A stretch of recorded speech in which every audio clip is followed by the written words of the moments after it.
sœurs de Kara en passant par Sokodé.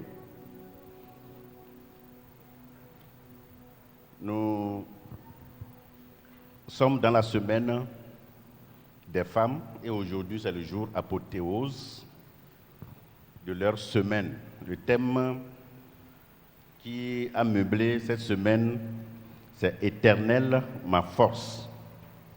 Je t'aime. Merci.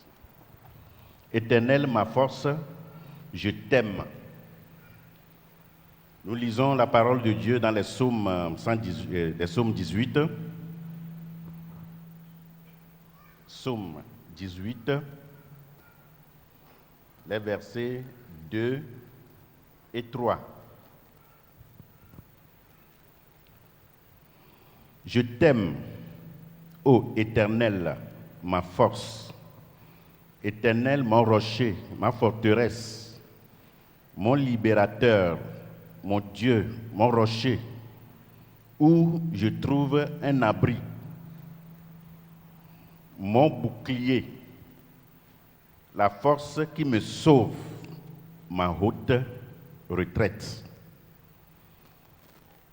Seigneur, merci pour ton amour à notre endroit.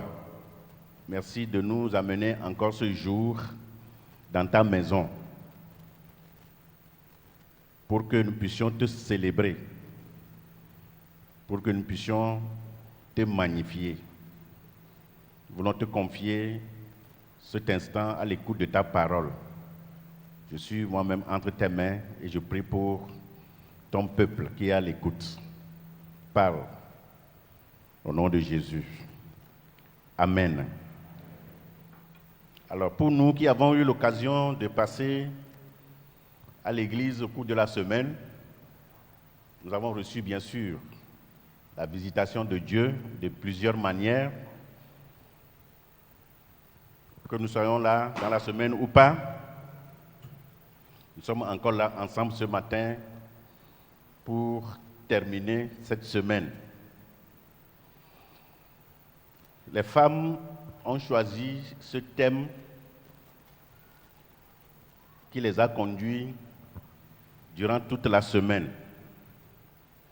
Aussi, ce jour, je voudrais partager une partie de ce qu'elles ont reçu avec vous.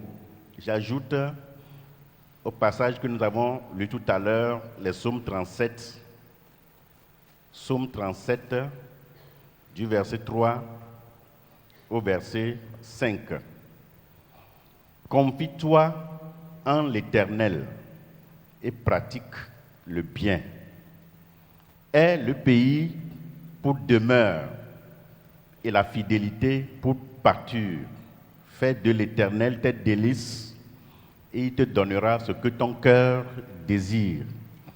Recommande ton sort à l'Éternel, mets en lui ta confiance et il agira. Alors, ce sont les paroles du roi David. Quelqu'un qui s'exprime de la sorte à l'égard de Dieu démontre qu'il connaît Dieu.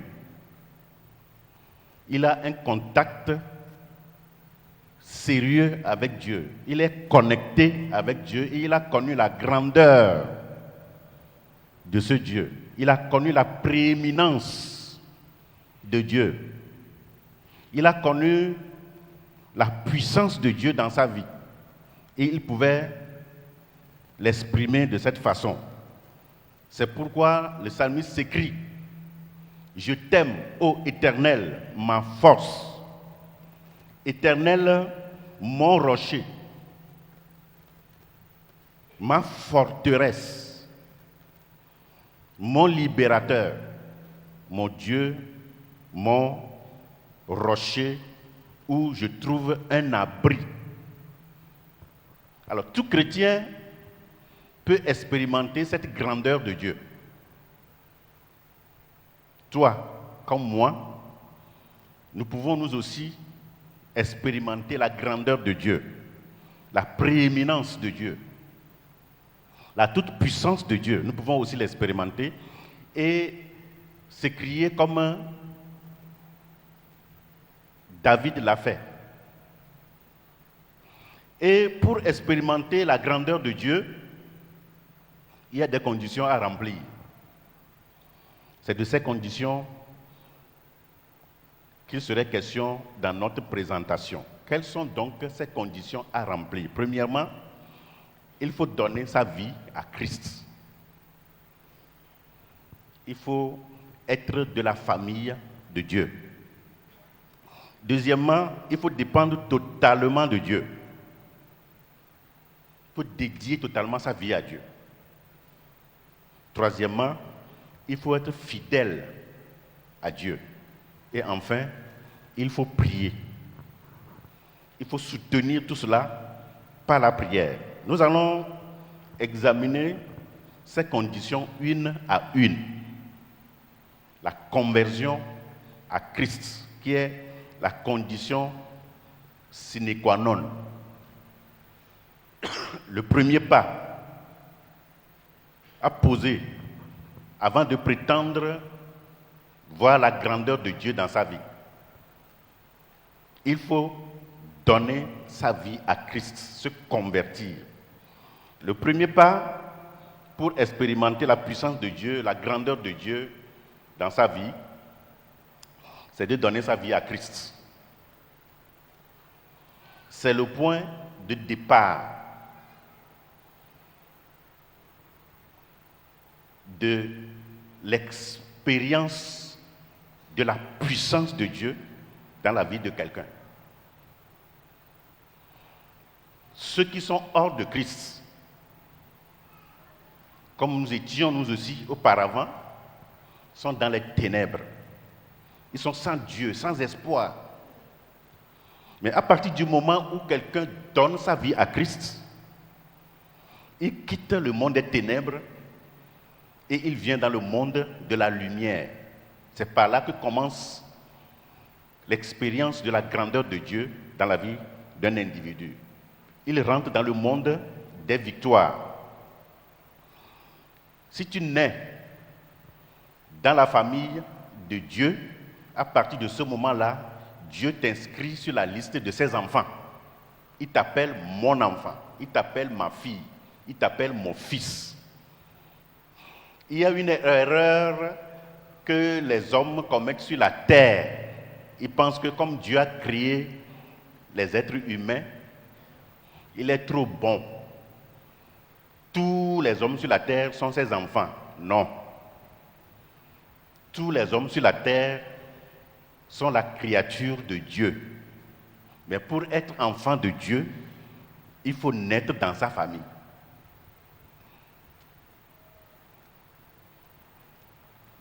Et naître dans la famille de Dieu passe par le moyen de la conversion en donnant sa vie à Jésus-Christ. Il faut naître de nouveau. En ce moment, tu appartiens à la famille de Christ. Ainsi, la Bible déclare dans Jean 3,16 que Dieu a tant aimé le monde qu'il a donné son Fils unique afin que quiconque croit en lui ne périsse point, mais qu'il ait la vie éternelle. Quand tu donnes ta vie à Christ, tu as la vie éternelle. Tu es né de nouveau. Tu as en ce moment le droit d'être héritier de Christ. Et un des héritages que nous recevons en appartenant à Christ, c'est la vie éternelle. Mais en attendant de bénéficier de tous les atouts de la vie éternelle, nous sommes encore sur la terre des vivants. Nous bénéficions de la protection divine, de la grandeur de Dieu, de la sécurité divine. Et la condition première pour avoir cette expérience et bénéficier de cette protection divine, de cette grandeur divine, c'est de donner sa vie à Christ. Dans Jean 1, versets 12 et 13, Dieu dit: mais à tous ceux qui l'ont reçu, À ceux qui croient en son nom, elle a donné le pouvoir de devenir enfants de Dieu, lesquels sont nés, non du sang, ni de la volonté de la chair, ni de la volonté de l'homme, mais de Dieu, ceux qui l'ont reçu. Vous savez, ce qui se passe au moment où quelqu'un donne sa vie à Christ, ça dépasse l'imagination. C'est tellement spirituel que le langage humain ne peut pas le décrire. C'est un mystère. On quitte la mort et on vient à la vie. Ce n'est pas le langage humain qui peut l'expliquer, c'est spirituel. Et nous devenons justes devant Dieu, nous qui étions injustes, nous qui étions pécheurs. Dieu nous voit maintenant des hommes et des femmes qui sont justes devant lui. Et l'apôtre Paul, qui lui-même a expérimenté cela, dit dans 2 Corinthiens, au chapitre 5 et le verset 17, si quelqu'un est en Christ, il est devenu une nouvelle créature. Les choses anciennes sont passées, voici toutes choses sont devenues nouvelles. Ça veut dire que Dieu t'a recréé. Quelqu'un naît en Christ, Dieu le recrée. D'autres versions disent, si quelqu'un est en Christ, il est devenu une nouvelle création. Louis II dit, il est devenu une nouvelle créature. Écoutez bien, quand vous naissez dans la famille de Dieu, vous donnez votre vie à Christ, Dieu vous recrée. Tu es la même personne physiquement que les gens voient, mais spirituellement, tu es autre personne. L'homme intérieur a changé totalement. Or, nous savons très bien que la partie la plus importante de l'homme, ce n'est pas son corps, ce n'est pas la chair là. L'homme est tripartite. Il y a le corps, l'âme et l'esprit.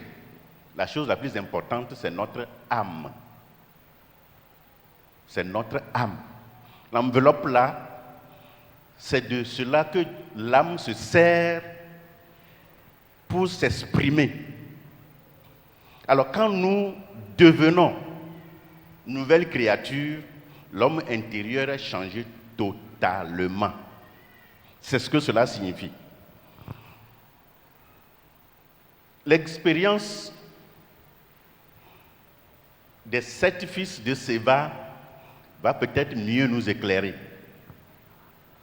Il y a des hommes et des femmes qui ont voulu utiliser le nom de Jésus comme si c'était de l'amusement. L'apôtre Paul est allé en Asie pour prêcher l'évangile et Dieu a opéré des miracles extraordinaires par Paul, au point où on prenait des mouchoirs et des tissus, on venait appliquer ça sur le corps de Paul. Et quand quelqu'un a un malade chez lui à la maison, il amène le mouchoir chez lui à la maison, il applique le mouchoir sur le corps de son malade et le malade guérit. Ceux qui sont possédés de démons, les démons sont sortis. Ils sortent automatiquement quand on applique le mouchoir sur quelqu'un. Dieu a manifesté sa puissance dans la vie de Paul ainsi. Alors, les fils de Séva qui est lui-même un juif, qui fait partie des principaux sacrificateurs, en voyant cela, ont pris aussi le nom de Jésus. Ils ont vu un possédé, un homme qui est possédé de mauvais esprits. Et ils disent à cet homme, je t'en conjure, au nom de Jésus que Paul prêche, sors. Au nom de Jésus que Paul prêche, sors. Et le mauvais esprit l'a regardé. Et il répond, je connais Jésus. Je sais aussi qui est Paul. Et toi, qui es-tu? Vous qui me demandez, sors là. Vous êtes qui? Ils n'ont pas pu répondre. Hein? La Bible nous dit que l'homme dans lequel était l'esprit malin s'élança sur eux, se rendit maître de tous, les maltraita de sorte qu'ils s'enfuirent de cette maison blessés et nus. L'homme qui avait le mauvais esprit les a chassés de la maison et ils sont sortis nus. Alors on ne prend pas le nom de Jésus pour faire du n'importe quoi. Il faut l'accepter, il faut qu'il rentre en toi d'abord avant que tu ne l'expérimentes et expérimente sa puissance. C'est très important. Alors, vous qui m'écoutez ce matin, si il y a quelqu'un parmi vous qui n'a pas encore donné sa vie à Christ, je l'exhorte. Il n'a qu'à le faire avant de quitter ce culte. C'est une expérience merveilleuse. Ta vie va changer.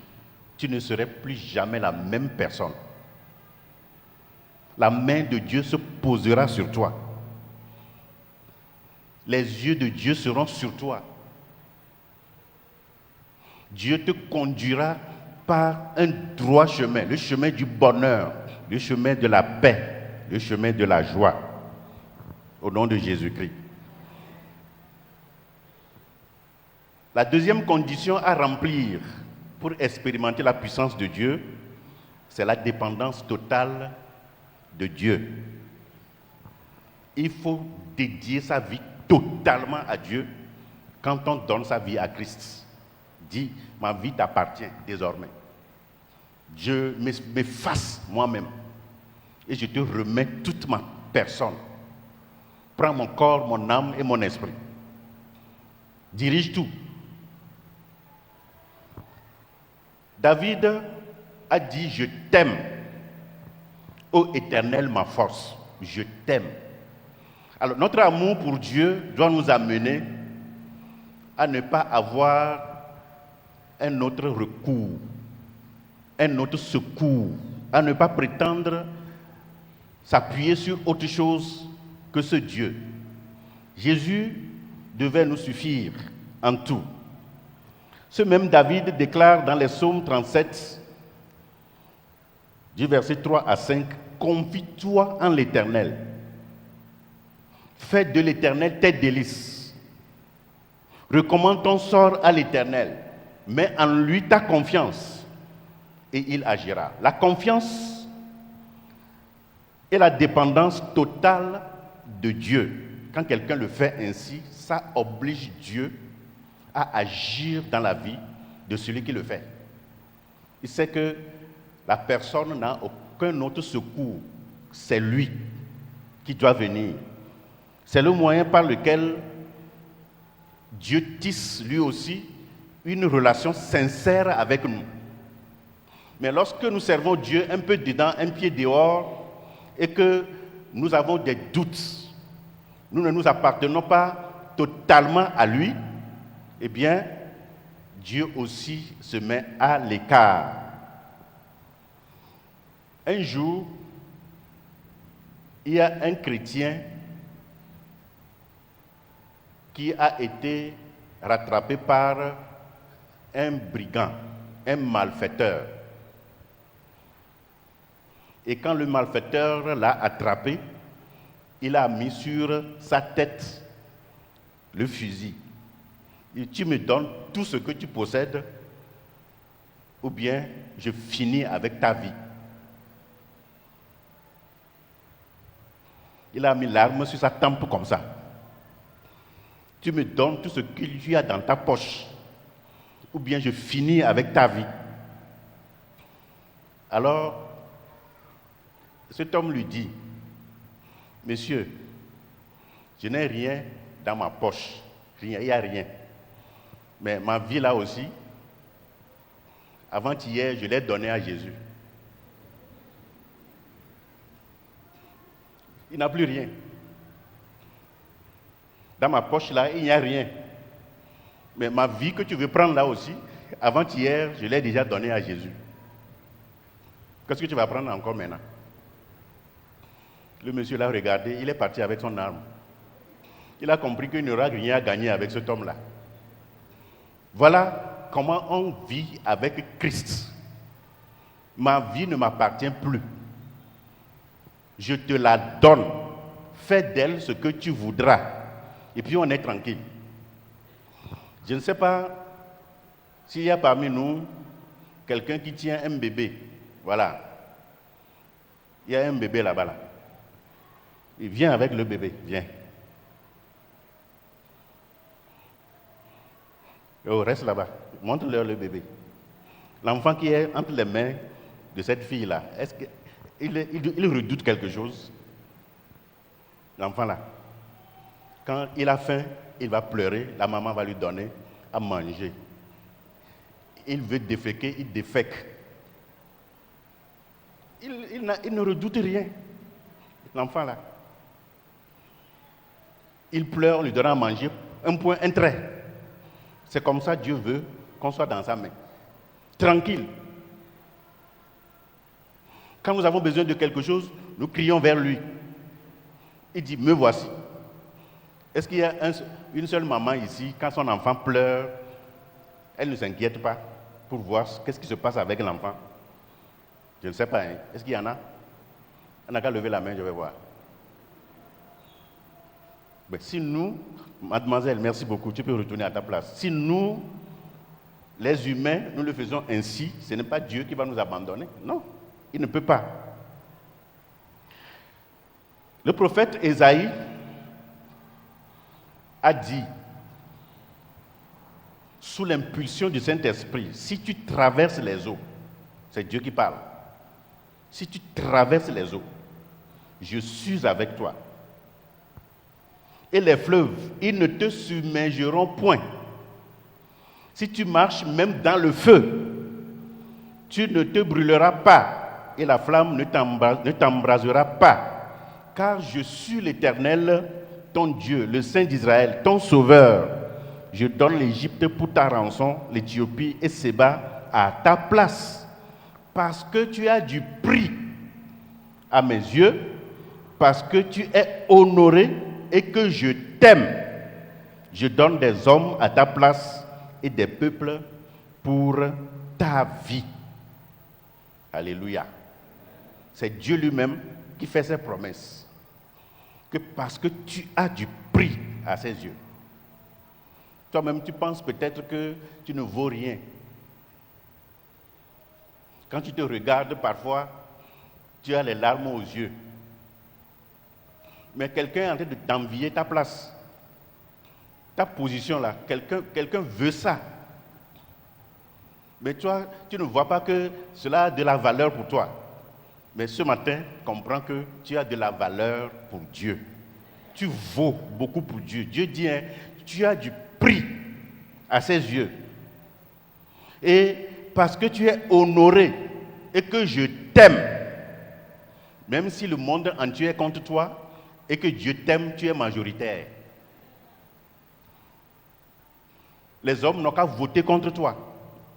Mais quand Dieu, lui seul, il vote pour toi, tu dis que tu es majoritaire. La démocratie de Dieu, c'est comme ça.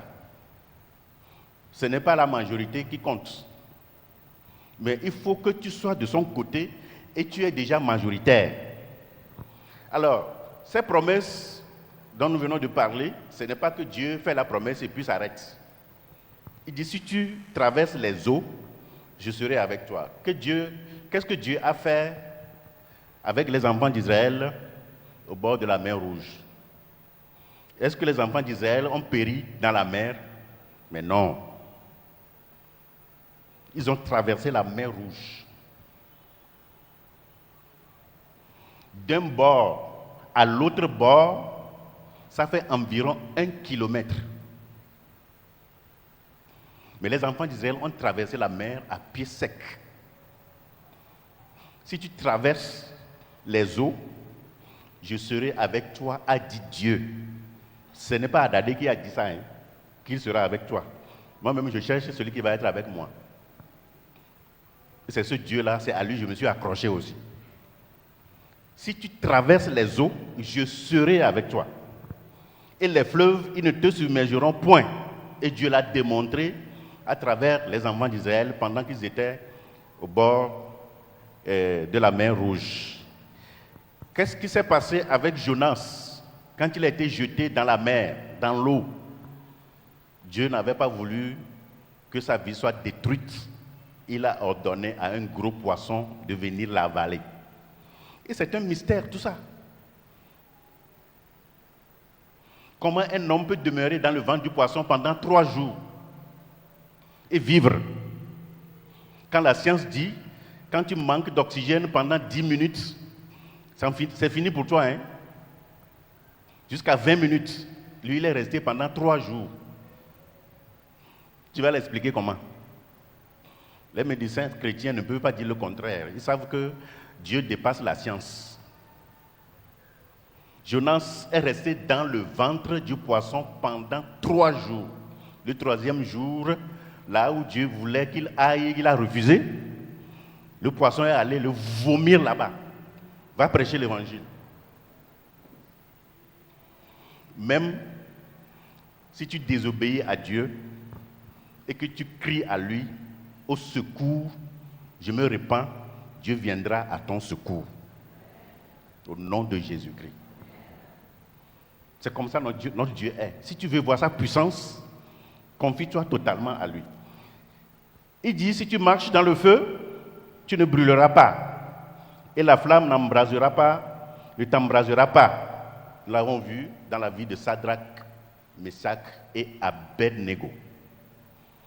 Parce qu'ils ont placé toute leur confiance en Dieu. Ils ont dit à Nebuchadnezzar, il faut comprendre une chose, ce n'est pas ta fureur,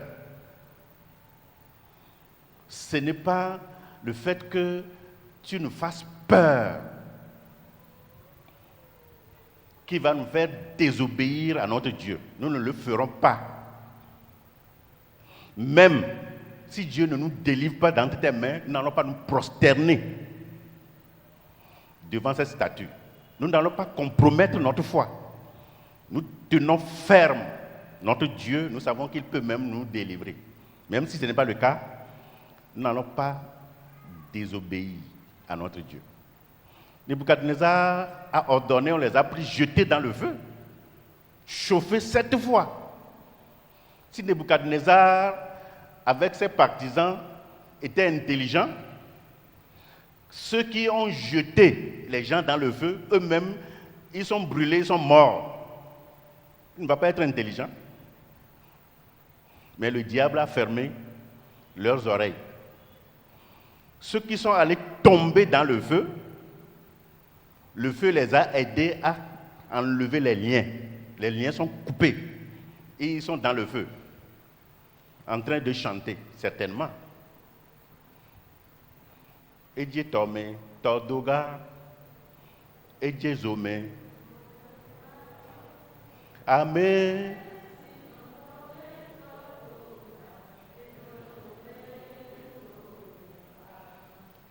Le feu deviendra du glaçon pour toi. C'est Dieu qui a fait la promesse et il l'a réalisé dans la vie de Sadrach, Meshach et Abed-Nego. Ils savent qu'ils sont déjà morts pour Dieu. Ils craignent la mort encore. Pourquoi? Nous voulons, même si c'est dans le feu là, on va rester. Et ils sont allés. Mais Dieu a déployé son bras droit. Il a déployé sa puissance. Lui-même, il est dans le feu avec Sadrach, Meshach et Abed-Nego. Il les a fait sortir vivants.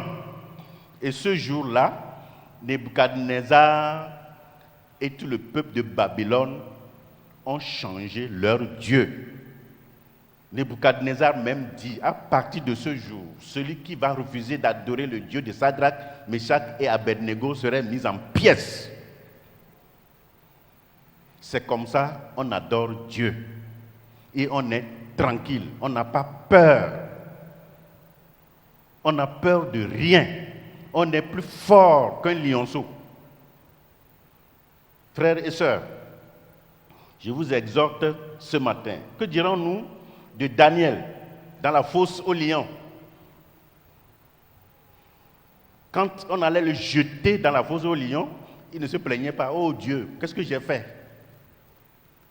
Pourquoi moi? Qu'est-ce que moi j'ai fait? Pourquoi moi? Où es-tu? Et tu n'agis pas. Quand Dieu tarde à venir, c'est en ce moment-là qu'il réserve pour toi des surprises très agréables. Il va honorer son nom. Il va magnifier encore sa puissance. Et les hommes et les femmes qui te verront, ils auront peur de toi. Il ne se tait pas pour rien. Mais il a donné déjà des ordres au lion que celui qui va venir ici là maintenant là, sa chair là ne se mange pas. Vous allez jeûner. Mais vous n'allez pas prier. Vous allez jeûner.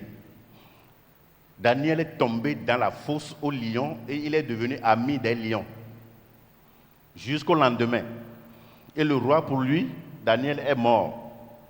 Quand il est venu le lendemain, il a dit avec une voix timide, Daniel, est le Dieu que tu adores tant, est-ce qu'il a pu te délivrer? Daniel dit que le roi vive éternellement. Comme les lions ont jeûné,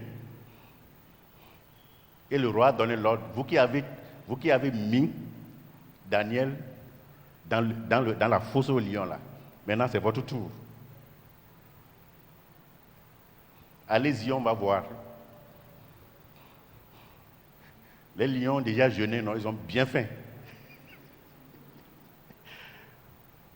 En quelques secondes seulement, ils ont fini leur festin.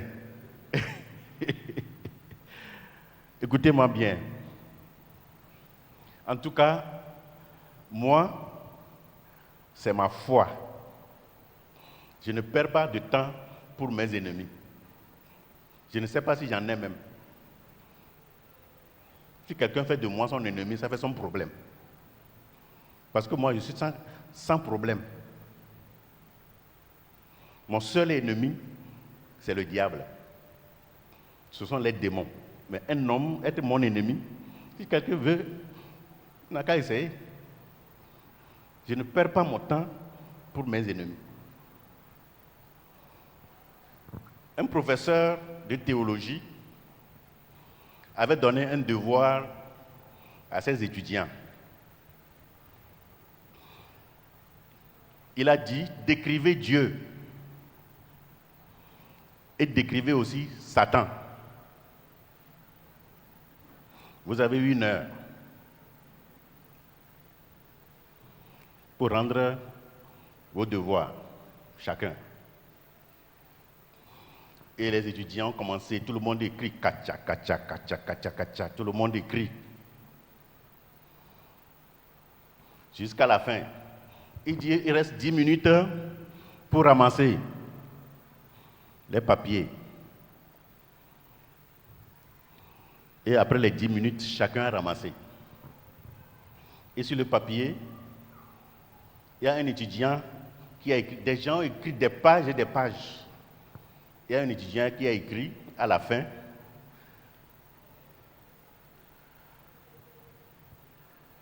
pour le diable, je n'ai pas le temps. Monsieur le professeur, j'ai décrit Dieu bien, correctement, mais quant à ce qui concerne la description du diable là, je n'ai pas de temps. Point. Et il a rendu le papier. Si vous êtes le professeur, vous allez donner combien à cet élève ou bien à cet étudiant? Vous allez le sanctionner? La vérité, je vais vous dire, quand vous prenez la Bible là, je l'ai étudié, plus de 10 ans même. Dieu même ne prend pas le temps pour décrire le diable ici. Une seule chose qu'il fait, c'est qu'il a envoyé Jésus détruire les œuvres du diable. Élevons Jésus. La Bible dit, élevons Jésus. Lorsque nous l'élevons, il attirera la terre vers lui. Faire la promotion du diable, moi je ne vois pas, nous perdons trop le temps. Faire la promotion des sorciers, tout le temps dans les réunions, mes ennemis, priez contre vos ennemis. Oh. Ils sont combien même? Et ils ne finissent pas. Ou bien chaque jour, on en ajoute. Mais non. Moi, je vois que nous nous fatiguons. Prie. Dieu, garde-moi, protège-moi. Et quand tu as confiance en Dieu, comme l'apôtre, comment l'appelle-t-on, le roi David, tu n'as pas besoin de te fatiguer pour tout ça là. Les ennemis sont tellement nombreux que tu ne peux pas même les citer tous. Je préfère me cacher comme David sous la couverture de Dieu, dans la forteresse du Christ, de Dieu, et être tranquille, pour ne pas trop me fatiguer. Nous avons trop d'ennemis aujourd'hui. Et quand vous allez voir des gens, ils vont vous dire que ta mère même, c'est ton ennemi. Ton oncle, ton mari, ta femme. Que spirituellement, ils sont en train de te détruire. Et c'est fini. On ne peut pas dormir tranquillement à la maison. Que Dieu nous aide. Il y avait une femme qui revenait d'une veillée de prière. Très tôt le matin, ils ont commencé autour de 22h. Et tôt le matin, autour de 4h, elle rentrait. Il faisait encore sombre. Et elle devait passer par une forêt. Comme il ne faisait pas totalement jour, quand elle arrivait, elle passe sur la ruelle et elle voit un monsieur avec un seul pied au milieu du sentier.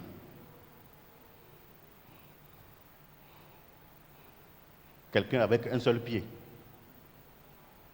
Elle s'approche et arrivée au niveau de ce monsieur, le monsieur lui dit, mais madame, qu'est-ce que tu fais ici dans cette profonde nuit? Seule, à seule. Écoutez la réponse de la femme. La femme lui dit, monsieur, je ne suis pas seule. Il dit, tu es avec qui? Il dit, je suis avec Jésus. Je ne suis pas seul, je suis avec Jésus. Il dit, c'est vrai? Où est-il? Il dit, je vais l'appeler pour que tu le voies. Et le monsieur a dit oui. Et la femme a crié, Jésus! La femme est prise dans, comment l'appelle-t-on? Le monsieur est pris dans un tourbillon.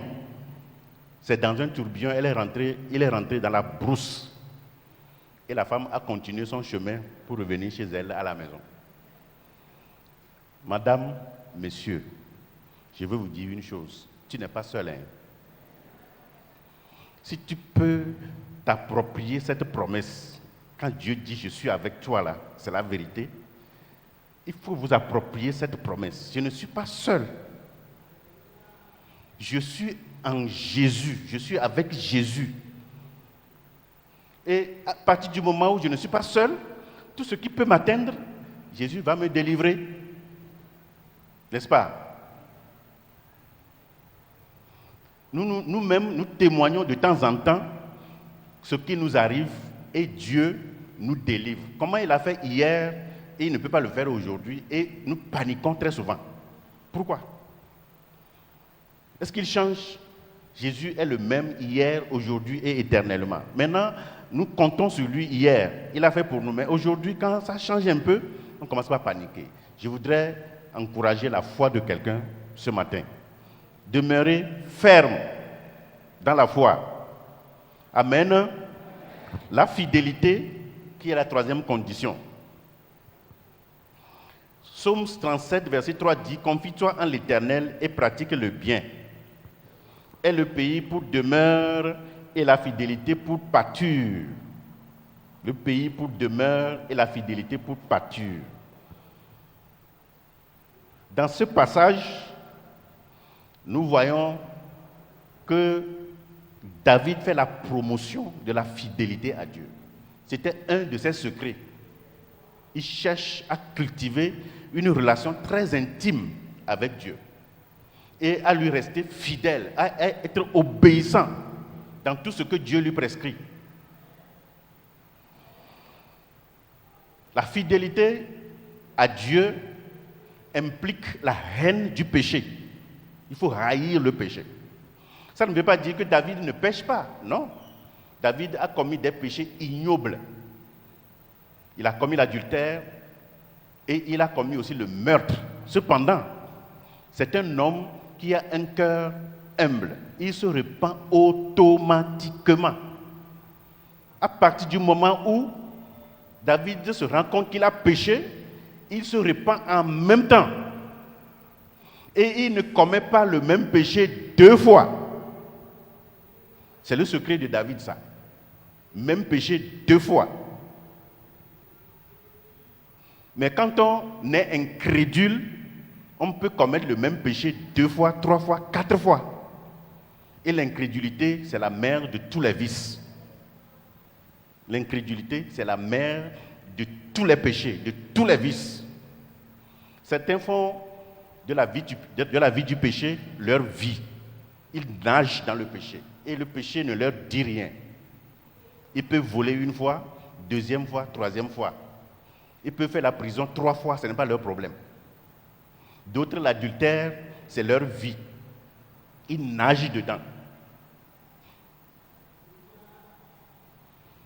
Il fait une fois, il dit qu'il se repent.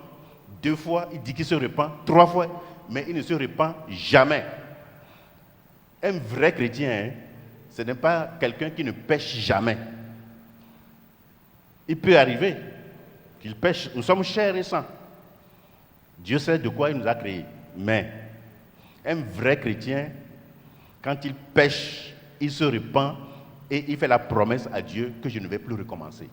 David est comme ça. Quand vous prenez David et Saül, David a péché et ses péchés sont ignobles, plus que les péchés de Saül. Mais Saül a été rejeté. David est l'homme selon le cœur de Dieu. Pourquoi? Parce que Saül lui donne des arguments. Dieu lui dit de dévouer par interdit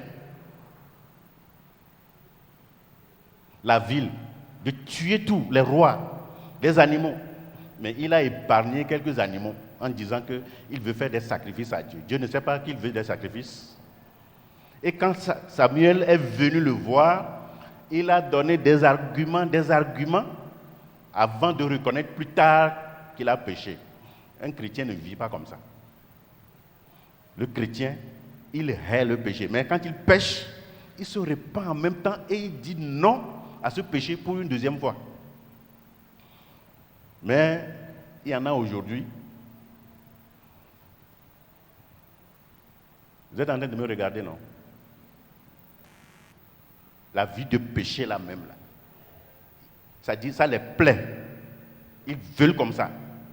Malgré que la conscience leur dérange, ils vivent là-dedans, perpétuellement. Comment tu peux attirer la faveur de Dieu sur toi? Elle ne viendra jamais. Et jusqu'au jour où le verdict de Dieu va tomber sur toi, ce serait la catastrophe. Ce matin, je t'exhorte à vivre dans la fidélité avec Dieu. C'est une des conditions qu'il faut remplir pour avoir la main de Dieu sur toi, pour voir la grandeur de Dieu dans sa vie. Le seul secret que moi je connais avec Dieu, c'est de vivre conformément à sa parole et d'être tranquille.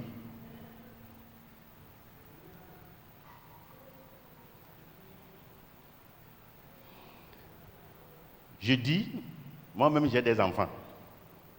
Si je vois un de mes enfants être dans un besoin et que je sais que c'est un besoin légitime pour lui à ce moment-là et que j'ai les moyens, je vais refuser de lui donner ça? Non. Je ne peux pas refuser ça. Jusqu'à ce que mon enfant ouvre la bouche pour dire « Papa, j'ai besoin de ça », je vais lui donner ça librement. Mais quand c'est un enfant rebelle, un enfant insoumis, un enfant qui veut vivre comme il veut, et entre lui et moi, le courant ne passe pas. Il peut avoir besoin de ça, mais je ne lui donne pas.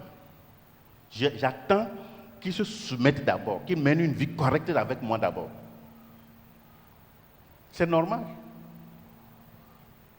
Nous avons des enfants chez nous, non? Que Dieu nous aide.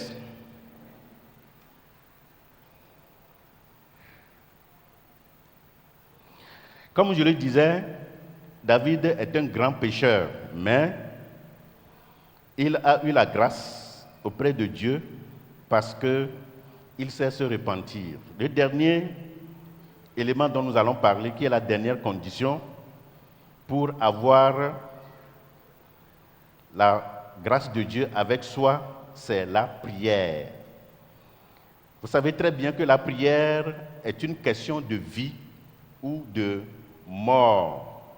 La prière est une question de vie ou de mort. Ce que la prière est pour le chrétien, c'est ce que l'air est pour les poumons. Quand il n'y a pas d'air dans nos poumons, nous savons que c'est la mort. C'est pourquoi il faut forcément que le chrétien prie. Tout ce que nous venons de dire là, ce n'est pas la prière que cela est soutenu. Quand nous prions, nous donnons de l'oxygène à notre vie chrétienne. Quand nous lisons la Bible, quand nous méditons la parole de Dieu et que nous vivons conformément à la parole de Dieu, nous avons la vie même en nous. C'est pourquoi il faut continuellement pratiquer la prière. Jésus même a dit, priez afin que vous ne tombiez pas dans la tentation. Et l'apôtre Paul dira, priez sans cesse. Priez sans cesse. C'est très important. Alors, je vais conclure en lisant la parole de Dieu dans Jérémie 17, versets 5 et 8. Ainsi parle l'Éternel. Maudit soit l'homme qui se confie dans l'homme, qui prend la chair pour son appui et qui détourne son cœur de l'Éternel. Il est comme un misérable dans le désert et il ne voit point arriver le bonheur. Il habite les lieux arides du désert.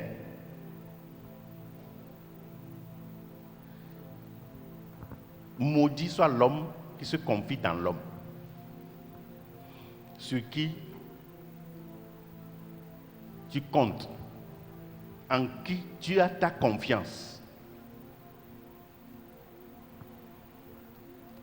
Ce matin, nous allons nous tourner vers Dieu et nous allons prier le Seigneur. Je vous invite à vous tenir debout et chacun va parler lui-même avec son Créateur. Pour les 4 éléments dont nous venons de parler, quelle est notre position? Si tu es ici ce matin, tu n'as pas donné ta vie à Jésus-Christ, je vais te donner cette occasion. Prends soin de donner ta vie à Christ maintenant. Et si tu veux vraiment le faire, tout à l'heure, quand nous allons dire la prière finale, tu passes me voir là-bas dans mon bureau et nous allons parler ensemble. Nous allons demander au fils d'Azaph de nous donner un cœur et nous allons prier le Seigneur. Tu es tout pour moi.